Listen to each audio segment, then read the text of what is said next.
பொங்கலுக்கு நம்ம வீட்டை க்ளீன் பண்ண ஸ்டார்ட் பண்ணியிருப்போம். அந்த மாதிரி டைமில் நம்ம வீட்டில் ஓடாத பொருளோ இல்லை வேஸ்ட்டாக யூஸ் ஆகாத பொருள் நிறையா இருக்கும். அதெல்லாம் நம்ம தூக்கி வெளியில் போடுறத முன்னக்கூட்டி அதை வச்சு நமக்கு ஏதாவது யூஸ் இருக்கான்னு சொல்லி ஒரு 10 நிமிஷம் நம்ம அதை செக் பண்ணி பார்த்தாலே நமக்கு தெரிஞ்சிடும்.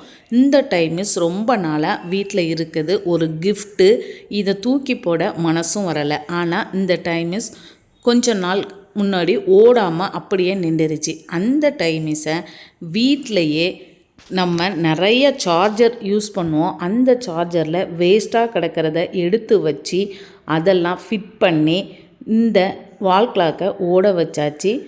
ஒரு யூஸ்ஃபுல்லான ஒரு பொருளாகவும் மாற்றியாச்சு. இந்த மாதிரி வீட்டில் ஏதாவது ஒரு பொருள் இருக்குது, அது தேவைப்படுற மாதிரி பயன்படுற மாதிரி இருக்குன்னா அதை வச்சு நம்ம யூஸ் பண்ணுறது ரொம்பவே யூஸ்ஃபுல்லான ஒரு காசு செலவில்லாத பொருள்.